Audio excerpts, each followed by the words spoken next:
tanto faz onde fica melhor.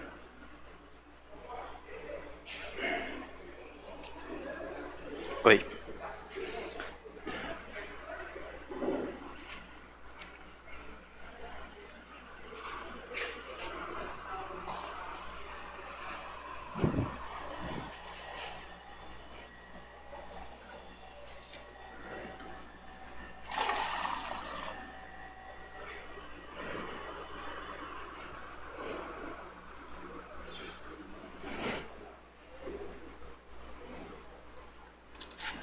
Pega pra mim umas folhas sulfite. Acho que vai umas 5.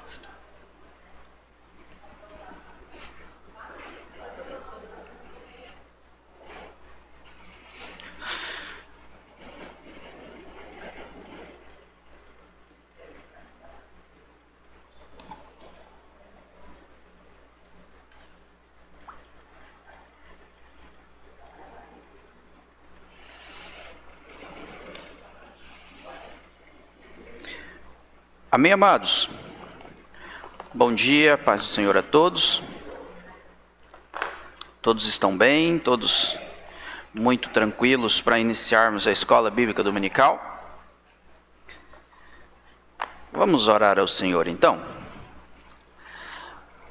Pai amado, Deus eterno, nós queremos a Ti, Senhor, orar. Queremos a Ti clamar, queremos a Ti, Senhor, pedir perdão pelos nossos pecados. Pedir perdão, Senhor, pelas falhas que nós cometemos e que muitas vezes aborrecemos a Ti, Senhor. Manchamos a pureza e a santidade do Senhor. Por isso pedimos fortalecimento a nós. Pedimos, Senhor, o envolvimento do Teu Espírito Santo para que nos traga cada dia mais, Senhor, o aprimoramento da santificação. Cada dia mais entendamos, Senhor, o processo dessa santificação. E é aqui, na comunhão, é aqui, aprendendo a Tua palavra, que esses processos vão se consolidando. Então torna-nos claro cada dia mais a Tua palavra. Traga luz ao nosso entendimento para que possamos viver a plenitude dos Teus desígnios, Senhor. Muito obrigado por tudo, em nome de Jesus. Amém, amados? Vamos, então, dar continuidade à nossa lição de número 1. Eu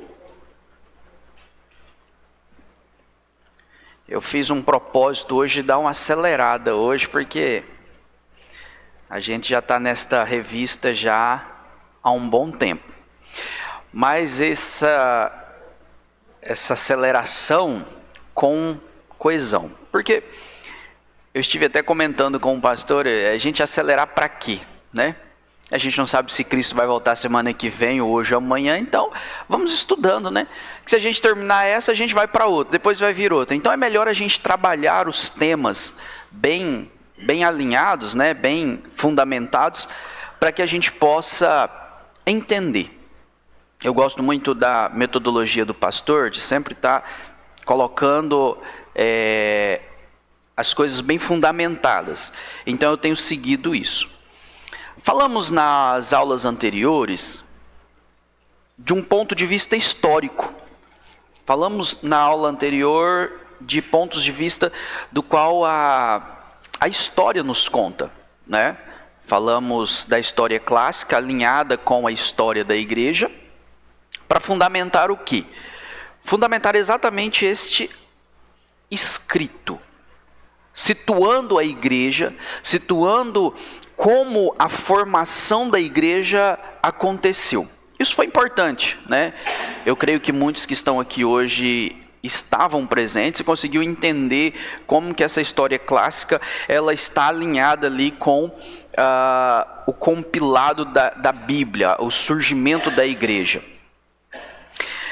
Por que isso é interessante?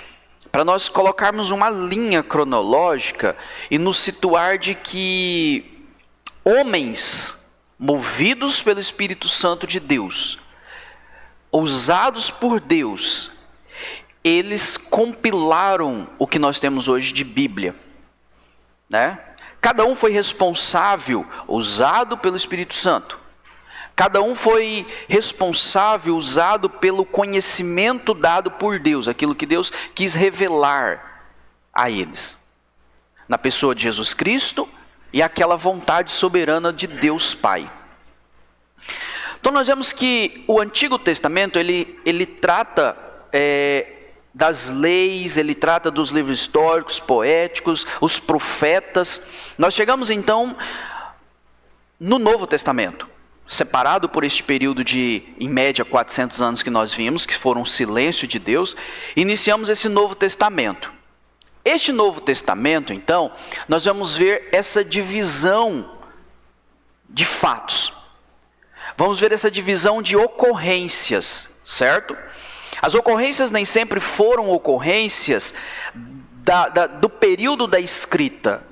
Muitos deles, e a gente vai ver alguns, que foram anos após o fato ter ocorrido, registrado, certo?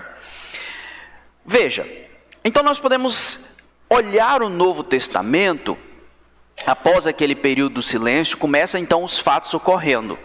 Esses fatos ocorrendo, a gente então vai olhar o Novo Testamento, subdividido em 5 pontos, tá? Nós falamos na aula passada sobre o Evangelho, de Mateus a João. Falamos da similaridade dos Evangelhos como 3. Lembra que nós falamos sobre os Evangelhos sinóticos, que são iguais, certo?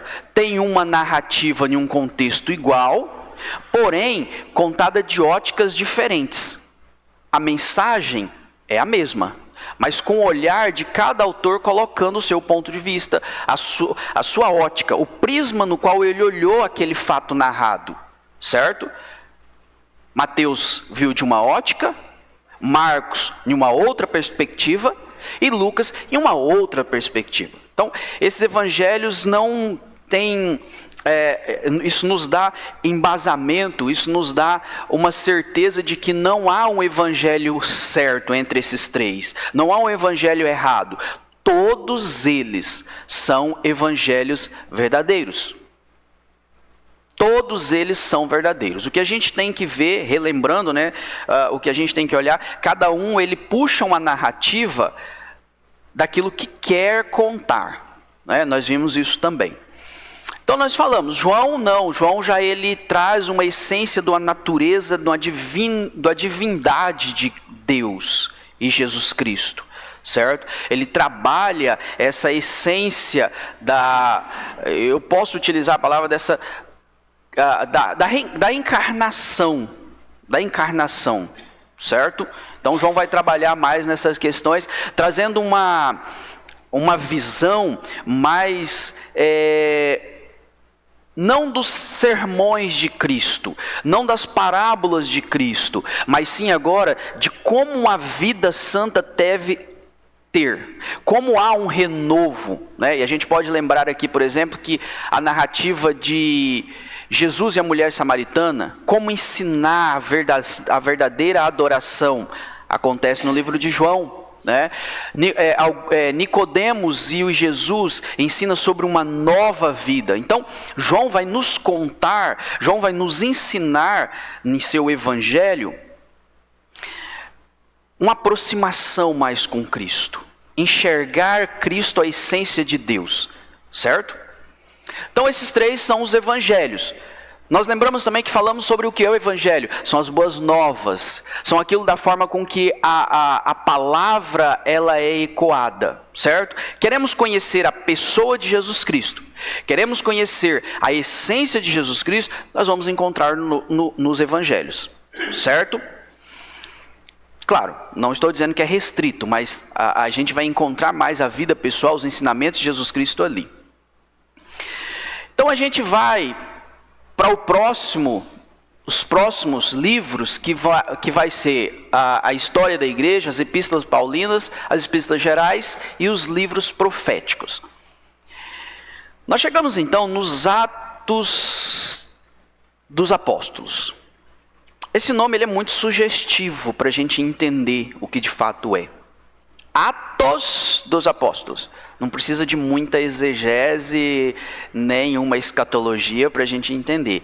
né? Que aqui esse livro ele vai nos registrar de fato a história que aconteceu, certo?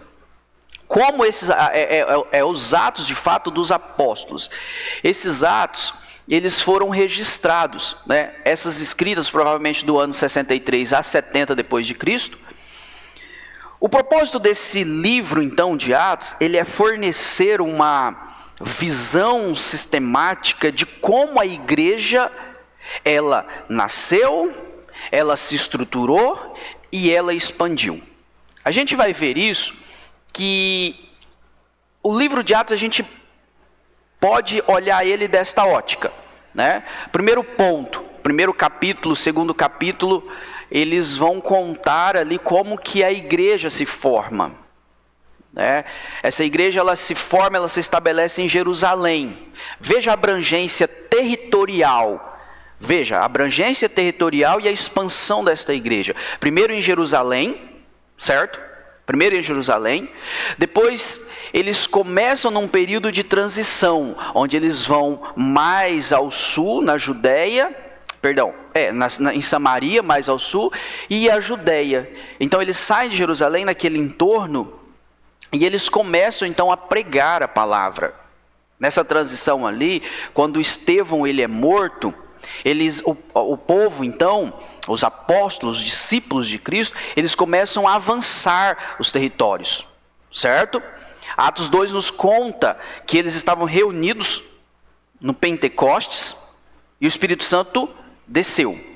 Veja que interessante a gente entender sobre esse estabelecimento da igreja. Eles estavam juntos em um lugar. Esse lugar era Jerusalém. Fazendo o quê? Comemorando a festa do Pentecostes. O Espírito Santo desce. O Espírito Santo repousa sobre a igreja. Atos 2. Essa igreja então ela é revestida do poder do Espírito Santo, recebe o Espírito Santo, e essa igreja agora começa a se ramificar.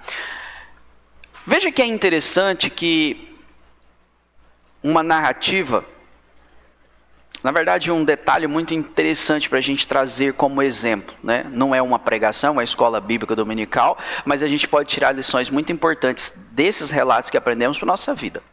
Veja como é interessante a comunhão, o alinhamento do entendimento. A Bíblia nos relata em Atos 2 que estavam juntos, unânimes, perseveravam, unidos. Então quando eles estavam unidos, eles recebiam. Imagina se eles tivessem sido dispersos antes de receber esse Espírito Santo. Não é impossível para Deus, mas ali havia comunhão, então todos receberam a mesma porção, todos os apóstolos receberam a mesma porção no mesmo lugar, a capacitação do Espírito Santo de fazer a expansão da igreja. Então isso começa em Atos.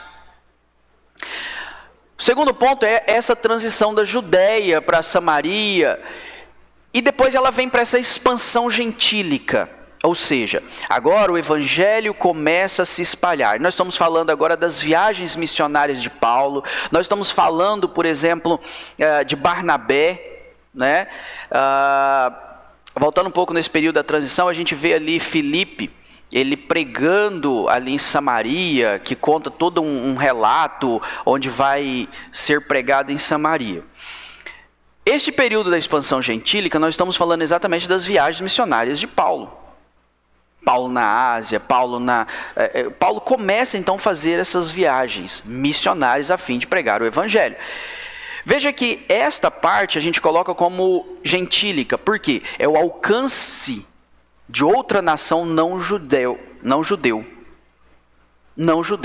Então nós estamos agora falando de um evangelho que alcançou outras pessoas, que não estava somente ali nesse ao redor de Israel. Certo? É o evangelho sendo alcançado de fato. A gente também entende, para a gente entrar nessas questões das cartas, né, e dos atos, que todas as cartas, a gente vai entrando agora então a gente sai da igreja, se a gente pegar aqui a nossa revista, Vocês conseguem acompanhar de forma macro o que a gente está falando ali? Eu estou olhando para vocês, eu não sei se vocês estão situados o que eu estou falando. O segundo ponto, Novo Testamento, certo? Nós falamos do primeiro é o A, primeiro ponto A, o Evangelho de Mateus a João. Segundo ponto, estamos falando de história da igreja, certo? Acabamos de falar sobre esses Atos dos Apóstolos. Ok? Esses Atos dos Apóstolos foram esses registros relatados sobre o avanço do que hoje nós conhecemos como o cristianismo, certo? O ponto C, ele nos traz as epístolas paulinas, e ele coloca um intervalo bíblico, do registro bíblico, de Romanos a Filemão. Então, esses livros bíblicos aqui, que a gente vai encontrar neste intervalo, são considerados biblicamente como as epístolas paulinas. Epístola a gente sabe que é cartas. Então, as cartas paulinas. O nome retrata ao apóstolo Paulo. Apóstolo Paulo escreve essas cartas. Então, quando eu digo epístola paulinas, nós estamos referindo a cartas escritas por Paulo. Então, todas essas cartas de Romano a Filemão foram escritas por Paulo, certo? Que são 13, ok? São 13 cartas paulinas. Vai ser Romanos, Coríntios 1, Coríntios 2, Gálatas, Efésios, Filipenses, Colossenses, Tessalonicenses, e aí entra em outras cartas que a gente vai ver que são as cartas da letra D, que são as cartas gerais. Paulo também, desculpa, eu confundi aqui. Deixa eu colocar aqui para a gente situar dentro dessas cartas paulinas. Paulo, tá dando para ler daí? Então, Paulo, nessas cartas de Romano a Filemão, ele escreve com dois propósitos de carta. A primeira carta,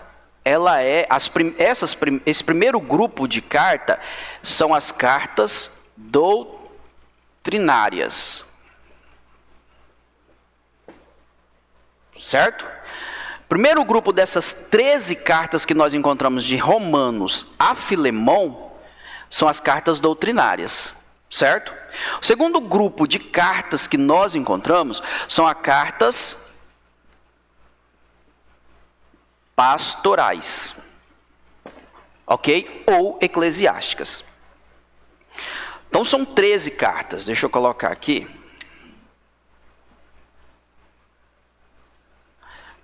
Paulo escreve 13 cartas.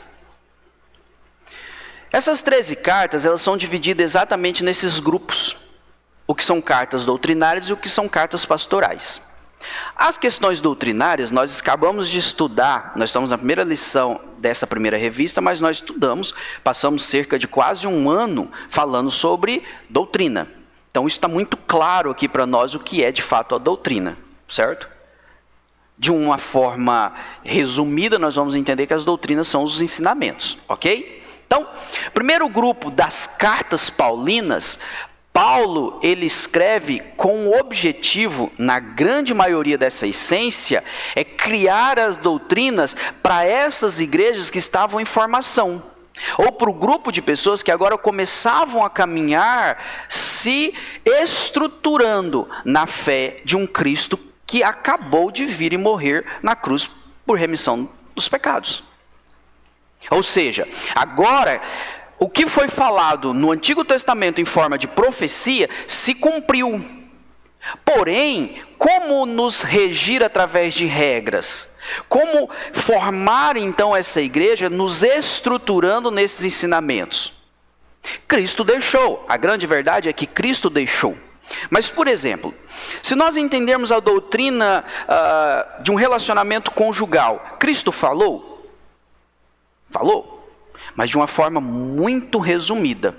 Cristo pega essa doutrina e ele vai colocar essa doutrina muito clara em suas cartas, ensinando de fato o que Cristo deixou para nós como ensinamento.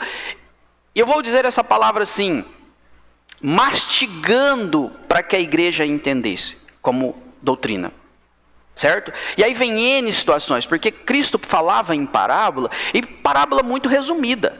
Mas quando nós vamos para as doutrinas de Paulo registradas nas Escrituras, nós encontramos um aprofundamento. Por exemplo, Cristo contou muitas parábolas sobre amar o próximo. Qual é o maior mandamento? Amar o próximo. Mas Paulo, João, eles escrevem uma carta inteira doutrinando a igreja a entender como deve amar. Cristo disse que devemos amar uns aos outros e respeitar o próximo, como a nós mesmos. Paulo, João e demais escritores, Tiago fala muito sobre isso, de como comportar entre pessoas. Aprofundam-se em doutrinas. Então isso é importante nós entendermos que essas doutrinas, elas não foram colocadas para aquele povo. Elas fazem necessária, inclusive, para os dias de hoje. Então veja, ficou claro que nós temos dois grupos de cartas, de epístolas que Paulo escreve. Certo? Então, as doutrinárias, que vão ter o entendimento e a noção do que de fato é doutrina. Ou seja, para uma igreja, ou seja, para um grupo de pessoas, ou seja, exclusivamente direto, como é os casos das pastorais, que a gente já vai ver sobre isso também. O importante é a gente notar que, biblicamente, e eu peço vocês para... A gente vai percorrer esses livros. Então, se a gente vai falar da primeira carta, a gente mantém a nossa Bíblia aberta ali. Só um segundo aqui. Em Romanos, que é a primeira carta deste compêndio de doutrinárias, certo?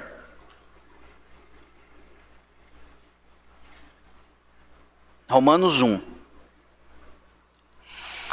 Veja que interessante como qualquer carta hoje no mundo contemporâneo, né, numa sociedade em pleno século 21, talvez as crianças de hoje não saibam o que é uma carta, né? Sabe o que é o WhatsApp, sabe o que é o Telegram, mas, né, que são ferramentas de comunicação, né? Sabe o que é o e-mail, né? Um Outlook. Mas não sabe o que é escrever uma carta. Talvez o José, acho que nunca vai ver uma carta, né, Edna? Ter o prazer de escrever uma carta. Eu mesmo já quase não era tão utilizado, né? Mas hoje já não é mais. Mas a gente aí, que é um pouco mais avançado em idade, né, presbítero Devair? A gente que é um pouco mais avançado em idade, a gente entende bem como que era colocado a carta. Então, a carta ela tinha uma estrutura, né? A carta tinha uma estrutura. Por isso fica muito claro em a gente olhar esse compêndio de livros escritos na Bíblia, a gente entender o que são cartas. Porque as cartas elas têm um cabeçalho, nome, ela tem um destinatário, aí ela também tem a mensagem, que é o conteúdo. E ela encerra com uma saudação final. Como se eu estou me despedindo, como eu estou agradecendo, como eu estou fazendo as considerações finais. Então esses 3 pontos nos marcam. E eu convido vocês a olhar ali Romanos 1, a primeira carta escrita por Paulo. Veja bem, primeira carta não de época, primeira carta registrada no cânon, tá certo? Na sequência de que a Bíblia nos propõe aqui a entender. Porque nem sempre a data da carta escrita é a data a sequência da ordem. Isso é importante também a gente olhar por isso. Ficou claro ou não?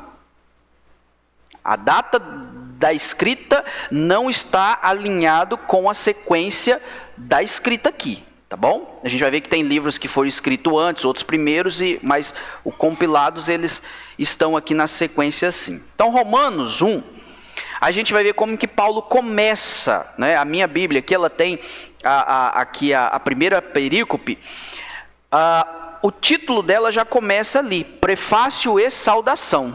Eu não sei se a de vocês tem, mas a minha aqui tem bem claro, né? Tem outras versões que não vai ter. Mas uma Bíblia de estudo, normalmente, ela vai nos conduzir a entender. Olha o versículo 1. Paulo se apresentando. Quem está escrevendo? Paulo. Quem é o autor da carta? Paulo. Servo de Cristo, chamado para o apóstolo, separado para o evangelho de Deus. Então veja bem, aqui nós iniciamos a carta entendendo que ele está dizendo: eu sou Paulo e estou escrevendo. Então é uma carta. Ok? Porque Paulo começa a última carta de Tércio, escreve. Como? Tércio, capítulo 16, 22, ele diz que é o Tércio que escreve. Bem, na verdade a gente vai entender o seguinte: uma coisa é a escrita, quem escreveu. Por exemplo, a gente diz que, por exemplo,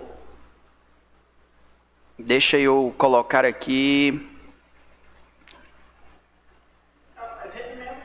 por exemplo, Eu, Tércio, essa carta eu escrevi por Saulo. qual livro o senhor está? É o último, 16. O último livro, De Romanos? 16, 22. A gente vai olhar, a gente vai olhar o seguinte, por exemplo, a gente tem que entender que há o autor de quem fala a carta e há o autor de quem escreve. Vamos lembrar, por exemplo,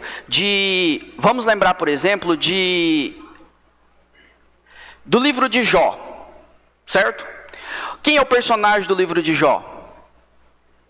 Jó. Foi Jó que escreveu? Não foi Jó que escreveu. Atribuem que quem escreveu a carta de Jó foi Moisés.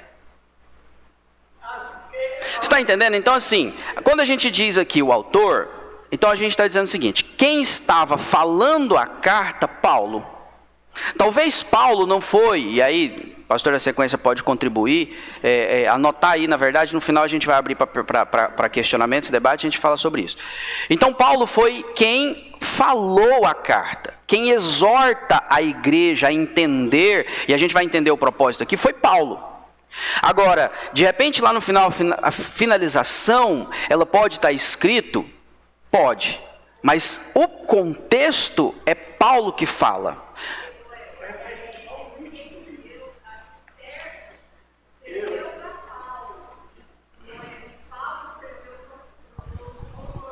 Toma, deixa eu ajudar vocês aí.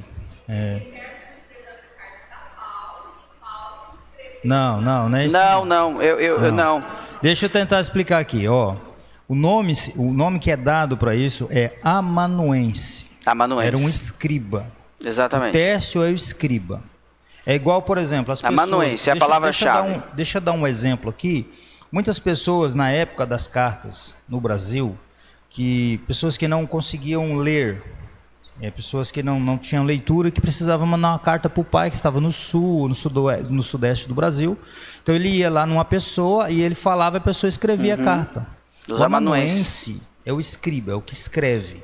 Tércio é esse amanuense. Ele escreve as palavras de Paulo. Paulo dita a carta, Tércio escreve a carta. Então, no final, o Tércio mesmo diz: eu, Tércio, que escrevo, ou vos saldo também, porque é a finalização, a conclusão da carta. Não foi que Paulo enviou para Tércio e Tércio enviou outra carta para ele. Tércio, nesse contexto, ele é o amanuense, o escriba que escreve a carta que Paulo dita. Na verdade, todo esse conteúdo, todo esse postulado teológico é Paulo que dita para Tércio, para que ele possa escrever, para endereçar então a carta à igreja de Romanos. Mais Exatamente. ou menos isso, tá? Era essa palavra que eu queria, manuência. Então, o caso, trazendo a questão do livro de Jó, é um dos casos assim, o próprio que viveu, ele não escreveu. O próprio que ditou, não escreveu. Então, obrigado, pastor, por ter lembrado dessa carta aí, essa palavra amanuense, né, que eram os escribas da época. Pessoas, a gente falou disso na aula anterior, quando a gente falou sobre como que a veracidade das informações, elas se perpetuavam. Existia um grupo de pessoas que eles eram especialistas, né, em guardar e depois escrever. Então, os amanuenses, eles eram outro grupo de escribas, de pessoas que eles tinham o poder de escrever em cerca de favor de outra pessoa que tinha de propósito. Legal,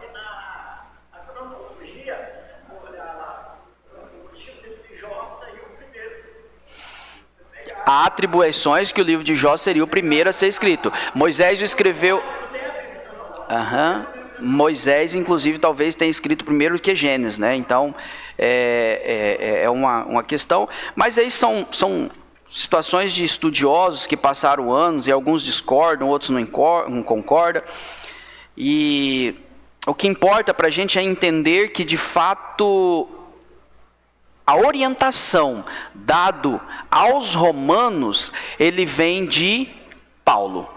Paulo, ele coloca a doutrina aos romanos. Então, quando a gente entende essa questão, a gente começa ali, por exemplo, nas cartas paulinas. Então, nessas doutrinárias, a primeira é Romanos, certo?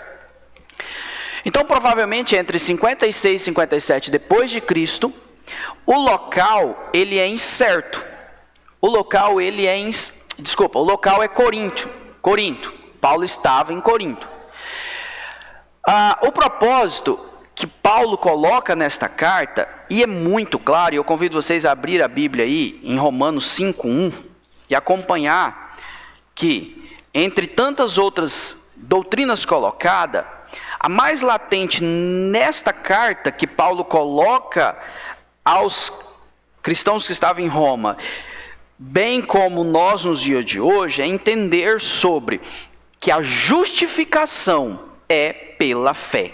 E que através dessa justificação, nós que éramos inimigos de Deus, agora temos paz com Deus. Vejamos o versículo 1 do capítulo 5. Sendo, pois, justificados pela fé, temos paz com Deus, por nosso Senhor Jesus Cristo. Pelo que também temos entrada pela fé a esta graça, no qual estamos firmes e nos gloriamos na presença da glória de Deus. Então, o propósito de Romanos, quando nós olhamos para Romanos, nós vamos entender que Romanos, ele trata de uma questão da justificativa de Deus. Deus justifica, a justiça de Deus em imputar sobre Cristo o nosso pecado. Ele também vai trazer a natureza de Adão, natural do homem caído, sendo regenerado em Cristo. Ele faz essa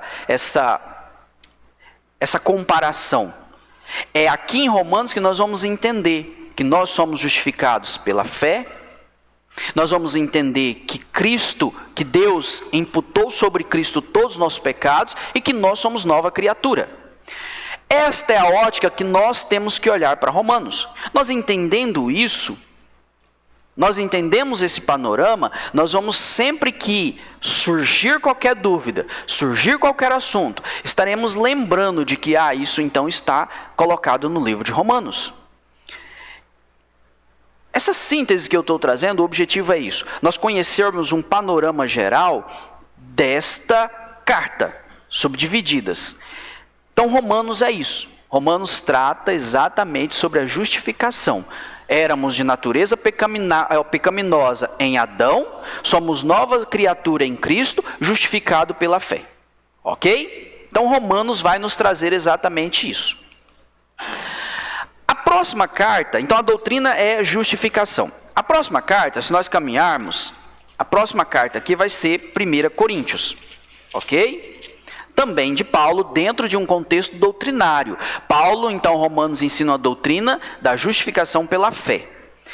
Quando a gente chega em Coríntios, nós vamos ali em 1 Coríntios, nós vamos já começar a ver que foi um livro escrito 55 a 56, local em Éfeso, pelo próprio Paulo. Veja, por Paulo, doutrina de Paulo. Doutrina de Paulo baseada em Cristo Jesus.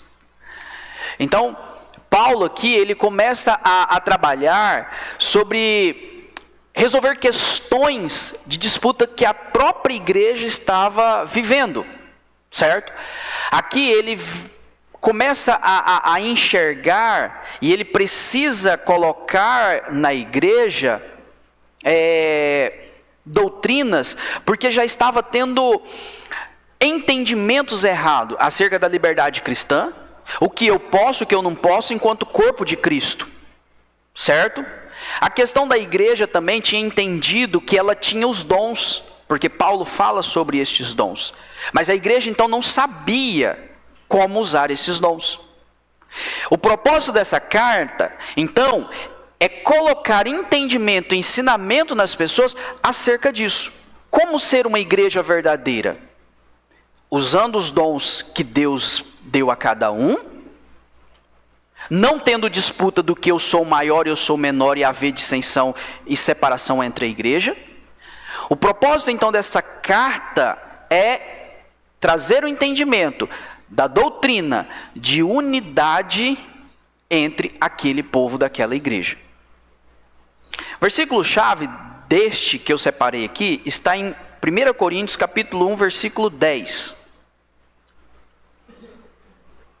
1 Coríntios 1, 10, diz assim: rogo-vos, pois, irmãos, pelo nome de nosso Senhor Jesus Cristo, que digais todos uma mesma coisa, e que não haja entre vós dissensão, antes sejais unidos em um mesmo sentido e um mesmo parecer. Fica muito claro que aqui havia uma divisão. Fica muito claro que Paulo quer exortar aqui e ensinar aquela igreja a viver unidas, respeitando o dom de A, o dom de B, o dom de C. E que um só corpo estava presente ali. Então, o propósito dessa carta é exatamente trazer essa doutrina desse ensinamento. A segunda carta, passou 2 vezes. A segunda carta, provavelmente no ano seguinte, que é a segunda carta aos Coríntios. Esta carta, ela tem um princípio que, diante daquelas doutrinas, a igreja foi permeada por pessoas que colocava muitas vezes o entendimento que Paulo expressava à igreja, as doutrinas da igreja, e algumas pessoas colocavam em xeque, não os cristãos, mas as pessoas permeadas no meio cristão, elas estavam ali, eu poderia dizer que não aceitando muito bem a Paulo, ou duvidando das doutrinas de Paulo. Então Paulo escreve uma segunda carta. Veja que interessante, a primeira carta, ele ensina suas doutrinas. A segunda carta, ele vai fazer uma defesa sobre o seu apostolado.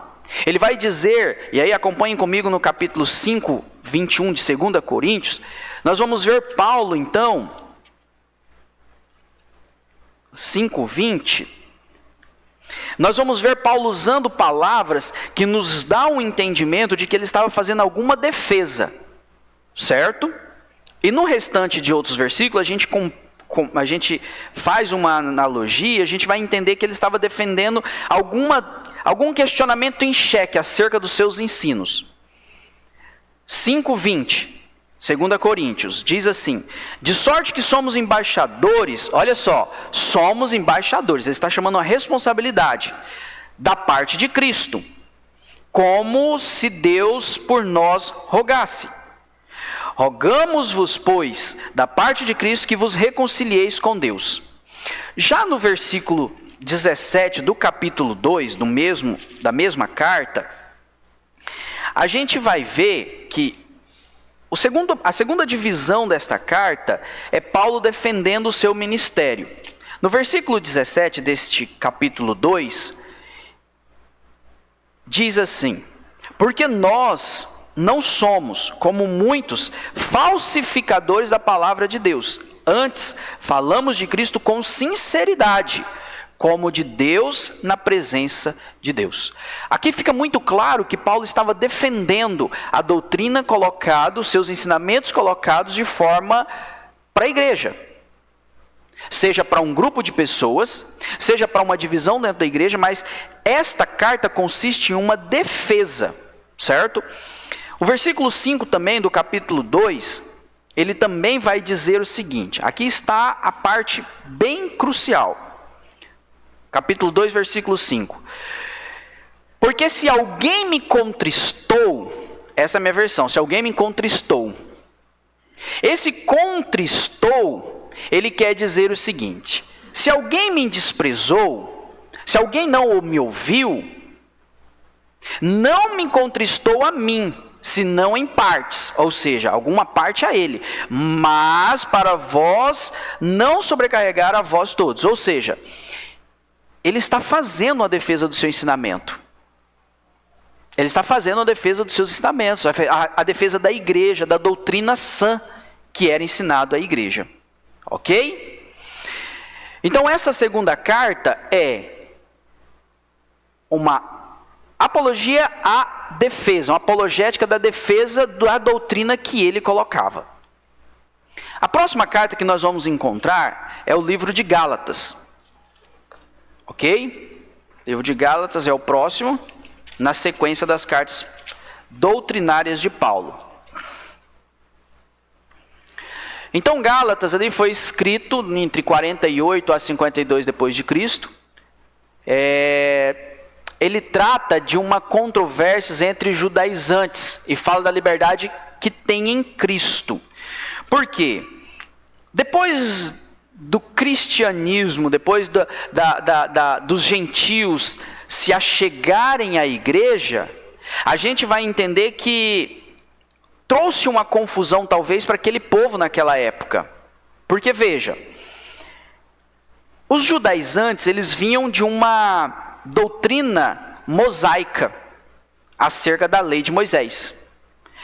Quando a gente olha para a doutrina paulinas, para as cartas paulinas, a gente vai entender que a doutrina agora é cristocêntrica, é cristológica, é Cristo. Então veja, aqueles irmãos ali naquela cidade, eles estavam ali entre um grupo formado do que vem do entendimento de uma lei mosaica e agora entendendo sobre uma pregação gentílica. Então essa liberdade cristã, essa questão do que o fruto do Espírito, sobre o que eu posso fazer, isto vem Paulo agora colocando essa doutrina desta forma. A gente vai ver também que esta carta, ela coloca autenticidade no evangelho pregado. Ele coloca Cristo em evidência, a superioridade deste evangelho. Qual é o evangelho? Cristo. Então ele coloca o seguinte, que olha, se Cristo é superior, a liberdade vem pelo evangelho. Porque o versículo de número, o capítulo 5, versículo 1 de Gálatas, a gente vai encontrar o seguinte. Veja bem o que Paulo, é a tônica desta carta. Diz assim, 5:1. Estais, pois, firmes na liberdade com que Cristo nos libertou. E não torneis, veja bem, e não torneis a meter-vos debaixo do jugo da escravidão. Esta é a tônica deste livro. É dizer o seguinte, que em Cristo nós somos libertos. Este evangelho, ele nos liberta. Não estamos mais debaixo do jugo da lei. Então a doutrina que Paulo quer dizer é o seguinte, que a lei mosaica, ela nos traz uma condenação. Mas viver em Cristo e essa superioridade do evangelho, ela é o que nos une a Deus. Então isso que Paulo quer dizer, aquele povo, aqueles judaizantes, eles estavam de novo dentro da igreja tentando ressuscitar de novo a lei mosaica, a lei judaica. Quais eram os costumes? Eu não posso comer antes de lavar as mãos, não posso comer sem lavar as mãos, eu não posso orar se não for na sinagoga, eu tenho que orar em pé para todo mundo ver. Então aquilo que Cristo, ele diz que não está certo, a igreja começa a viver de novo. Paulo então envia essa carta àqueles irmãos da Galácia para entenderem que o evangelho que Cristo pregou é o que nos une a Deus. Certo? E aí no versículo 22 do capítulo 5 também ele vai dizer do que é os frutos, ele vai dizer sobre 5, 22, né? Ele vai dizer sobre os frutos do Espírito, é a caridade, é o gozo, a paz, exatamente para rebater esse entendimento de que nós temos que observar a lei. A lei não dá fruto, o que dá fruto é Cristo Jesus, que nos frutifica através de produzirmos este fruto. Ele produz em nós esses frutos. Então essa questão dessa doutrina era esse o entendimento de Paulo. Nós chegamos então na carta de Efésios, certo? Efésios é a próxima epístola que Paulo direciona àqueles irmãos que estavam em Éfeso e também aos crentes até hoje, que quando olhamos essa carta de Paulo aos Efésios, isso nos traz um enriquecimento muito grande para os dias de hoje. Nos traz um enriquecimento de fato. Qual o propósito então desta carta de Efésios? É um encorajamento da igreja acerca da unidade em Cristo. A unidade como um corpo de Cristo. Podemos olhar o capítulo 4, do 4 ao 6. Do 4 ao 6, nós vamos encontrar um ponto-chave desta epístola, desta carta doutrinária.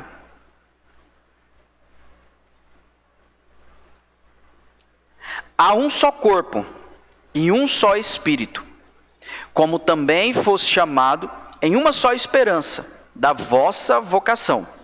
Um só Senhor, uma só fé, um só batismo, um só Deus e Pai, de todos, o qual é sobre todos, e por todos em todos.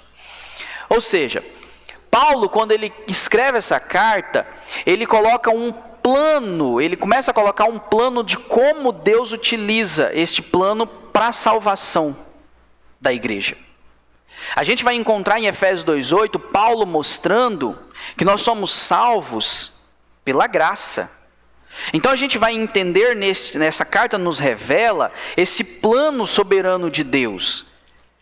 Que nós nunca fomos salvos pelas obras, e sim pela graça que Deus o fez antes mesmo que fôssemos formados. O propósito é esse, então, fortalecer essa fé dos cristãos e explicar essa natureza, este propósito de Deus através de Cristo Jesus. Chegamos então na carta de Filipenses, certo? A carta de Filipenses, né, e aí é um entendimento meu, acerca de que Filipenses ele está dentro de um compilado de uma carta doutrinária, mas ele tem na sua grande maioria, sua essência, uma carta de demonstrar alegria aos irmãos de Filipe. A gente vê que Paulo estava em uma situação de encarceramento. Paulo, ele escreve alegre. Então, o entendimento aqui de Paulo é trazer o entendimento para os filipenses de que a alegria ela tem que estar presente em todos os aspectos do cristão. O ensinamento que Paulo transmite quando escreve essa carta é: temos que estar alegres. A gente pode olhar o ponto auge desta carta no versículo 4, no capítulo 4, versículo 4. A gente vai ver Paulo dizendo aos irmãos filipenses: regozijai-vos sempre no Senhor. Outra vez, regozijai. Ou seja, Paulo está chamando aqueles irmãos a sempre estar alegres. O exemplo que Paulo utiliza nessa carta é a sua própria vida. Por quê? Paulo, nessa circunstância, estava preso. Paulo, nessa circunstância, estava encarcerado, com a sua liberdade cerceada. Mas mesmo assim, ele envia uma carta ensinando a doutrina do alegrar-se em Cristo. Essa carta também, na parte mais doutrinária, a gente vai ver Paulo fazendo algo interessante. no mesmo capítulo 4, no versículo 2, a gente vê Paulo agora dizendo o seguinte: rogo a Evódia e rogo a Sintique, que sintam o mesmo no Senhor. Versículo 3, ele vai justificar ali, ele vai dar uma ideia para a gente acerca do que ele falou dessas duas mulheres. Peço-te também a ti, o meu verdadeiro companheiro, que ajude essas mulheres que trabalharam comigo no Evangelho. Então aqui Paulo ele nos ensina uma doutrina muito boa hoje, né, para o dia de hoje. Paulo nos ensina aqui que qualquer problema dentro da igreja precisa ser tratada. O que eu acho interessante, eu falava essa semana, inclusive, semana retrasada, acho que como pastor, a respeito disso aqui, só trazendo um entendimento, de que a gente aqui nesse versículo 2 e 3, a gente vê algo que nos deixa assim, é a melhor forma de tratar um problema ou não, né?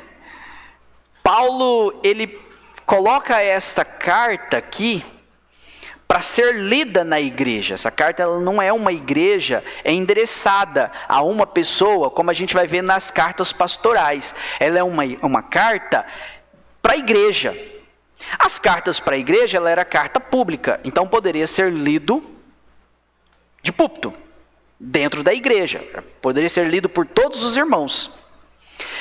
E aí, Paulo, então, no versículo 2, ele chama a atenção para um problema que estava na igreja. E ele cita nomes desses problemas na igreja, que tinha duas irmãs com problema. Olha que interessante. Então, Paulo chama ali e diz, olha, se há um problema em vocês, vão resolver. E você que não fala com você, vocês dois vão resolver o problema. É uma doutrina um tanto quanto pesada nos dias de hoje, né? Mas é uma doutrina. Então, isso é interessante a gente observar.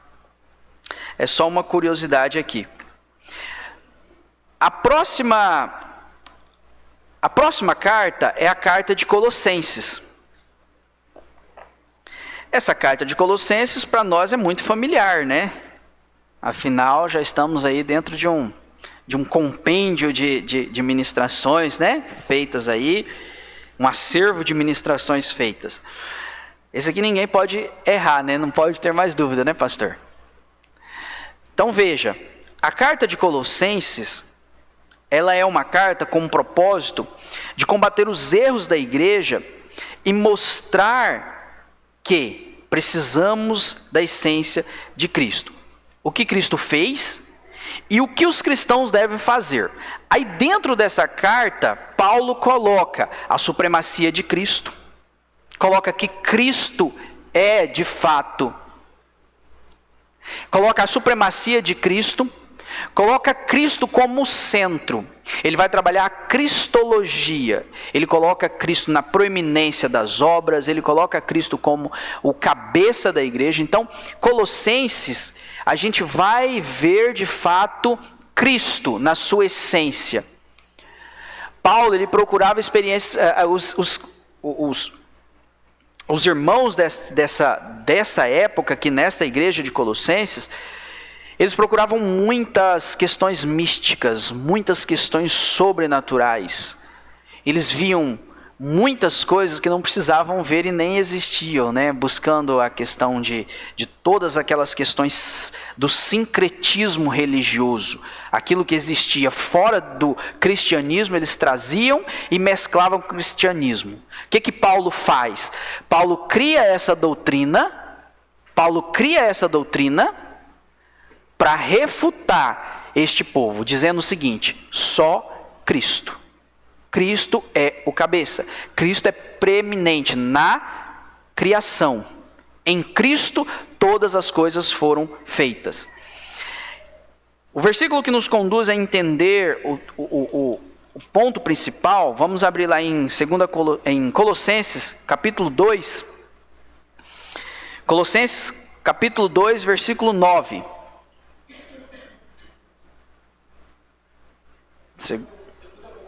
Não, segundo capítulo. Eu li o 2 aqui, foi o segundo, né? Colossenses 2, segundo capítulo de Colossenses, versículo 9. 9:10 diz assim: porque nele habita corporalmente toda a plenitude da divindade, ou seja, afirmando que Cristo, né? E aí a gente vai ver toda aquela refutação contra aquelas heresias e o sincretismo. E estais perfeito nele, que é a cabeça de todo principado e potestade. Então a gente vê aqui Paulo dizendo que somente Cristo, que Cristo ele é verdadeiro, que Cristo não é uma emanação, que Cristo não é um demiurgo, que Cristo não é uma emanação da divindade errada, um aion, que tudo aquilo que a gente tem visto aqui nas pregações de hoje de domingo. Então Paulo quer exatamente desconstruir isso. Como ele constrói então uma narrativa correta? Através de doutrinas de que Cristo é o cabeça da igreja, que Cristo é de fato Deus encarnado. E a gente vai então no próximo capítulo, no próximo livro, que é Tessalonicenses. A próxima carta, que é Tessalonicenses. Tessalonicenses são 2 cartas. E é interessante, por que o propósito de 2 cartas? A primeira carta, a gente vai ver um propósito de Paulo estruturar uma igreja. Né? Os relatos aqui é uma igreja, naquela época, uma igreja nova, uma igreja jovem. Paulo prega para aqueles irmãos de Tessalônica, e aqueles irmãos então não entendem muito bem sobre a questão da volta de Cristo. Paulo prega que Cristo vai voltar. Esses irmãos então, eles não entendem bem qual o período que Cristo vai voltar? E aí eles começam então a entender que Cristo poderia voltar hoje, pode voltar amanhã. E eles começam então a viver de uma forma muito errada com relação à volta de Cristo. Eles começam a viver de forma errada. Aí Paulo escreve então, vamos abrir lá em 1 Tessalonicenses 4,14. 4,14.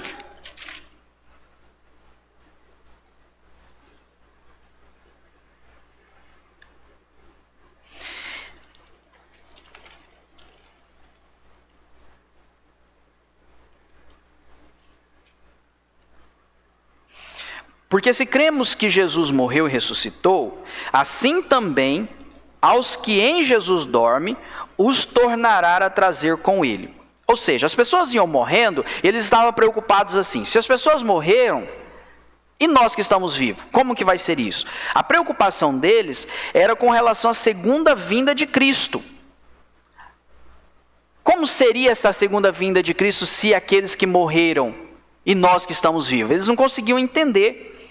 Paulo então escreve colocando a fidelidade, que nós devemos ter a fidelidade no Senhor e a vigilância no Senhor. Ou seja, o cristão tem que estar preparado para qualquer momento. Paulo, nessa sua carta, ele ensina exatamente que devemos ser perseverantes, principalmente para aqueles irmãos daquele contexto. Só que aí, no capítulo 5, vamos acompanhar mais uma leitura no capítulo 5. Capítulo 5,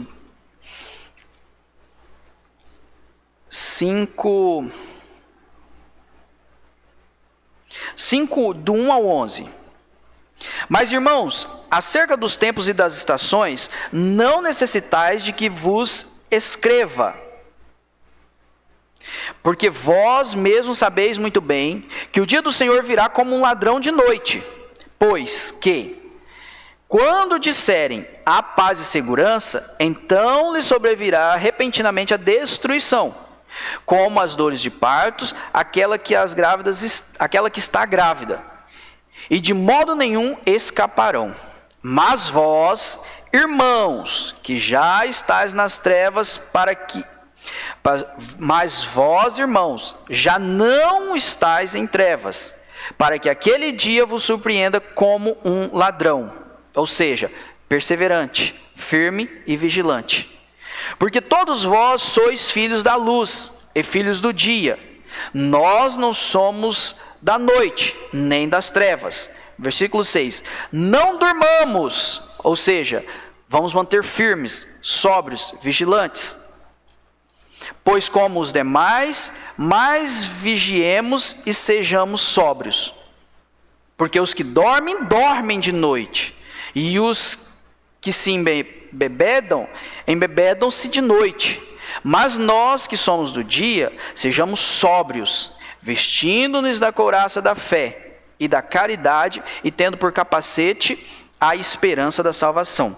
Porque Deus não nos destinou para a ira, mas para a aquisição da salvação, por nosso Senhor Jesus Cristo, e que morreu por nós para que vigiemos. Porque ele utiliza essa palavra?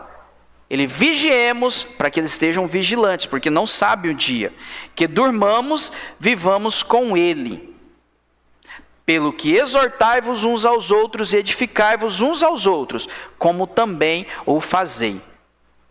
Ou seja, aqueles irmãos estavam deixando de fazer, às vezes, o que era preciso, preocupados só com a data, só com o dia. Então, Paulo escreve isso.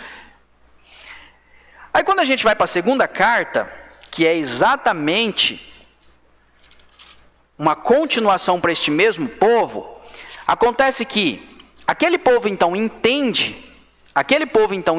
sobre isso, mas eles agora começam a deixar de fazer as coisas.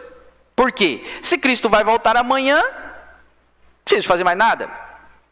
Não preciso trabalhar. Vou dormir. Vou fazer mais nada. Então, a primeira carta de Tessalonicenses serviu para eles, de repente, eu vou utilizar uma palavra, pastor, depois anota aí, como um tropeço. Porque eles não entenderam. E eles começaram a esfriar, eles não estavam mais sóbrios e vigilantes. Aí Paulo escreve então a segunda carta aos Tessalonicenses, a dizer o seguinte: olha, e aí nesse contexto eles estavam vivendo uma perseguição. Nesse contexto começou-se uma perseguição naquela igreja. Então eles entenderam o seguinte: se é o fim dos tempos, vai haver perseguição, então nós já estamos nos últimos dias. Opa, não vou mais fazer nada. Nem um aspecto físico, nem um aspecto espiritual, nem nada. Paulo começa então a ficar preocupado. E escreve a segunda carta para advertir aqueles irmãos. E aí acompanha comigo no versículo 5 do capítulo 3, de 2 Tessalonicenses. 3:5.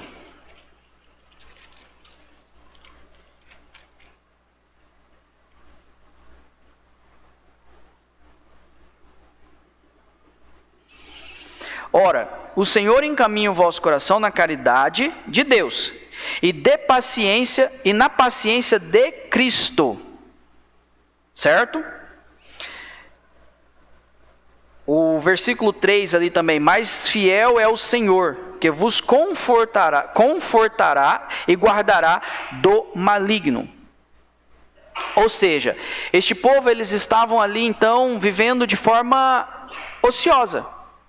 Esse povo então estava vivendo ali, já que Cristo vem agora, eu não preciso mais fazer nada. E Paulo escreve de novo para dizer: olha, vocês entenderam errado acerca da segunda vinda de Cristo. Nós não sabemos o dia, nós não sabemos o horário. O que nós sabemos é que precisamos ser sóbrios. O que precisamos saber é que temos que ter vigilância. Ok?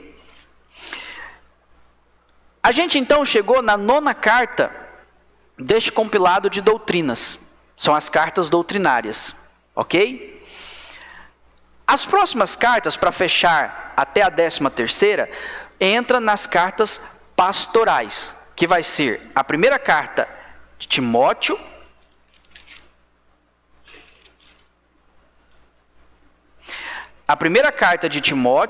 e a segunda carta de Timóteo. E aí a terceira é Tito.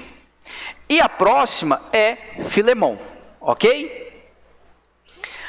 O propósito que nós vamos ver agora são exortações acerca de ensinamento de doutrina, certo? Eu vou dividir Era para ter entrado na carta pastoral, mas não deu. Eu queria reservar esses 15 minutinhos aqui para a gente fazer aqui uma aplicação do que a gente viu, ok? Então eu vou fazer uma oração, a gente encerra e na sequência a gente vai fazer uma atividade, ok? Oramos então. Deus, nós queremos te agradecer por este momento, queremos te agradecer por mais este período, Senhor, de aprendizado, de entendimento, que buscamos conhecer mais a Tua Palavra. Oh Deus, traga entendimento, traga clareza, Senhor, para que possamos ter a Tua Palavra edificante cada dia mais no nosso coração. No entendimento, Senhor, para que possamos manusear a Tua Palavra. Manusear, Senhor, a Tua Escritura, Senhor, entendendo-a. Nós pedimos, Espírito Santo, que nos traga luz para compreender. Muito obrigado, Senhor. Em nome de Jesus. Amém.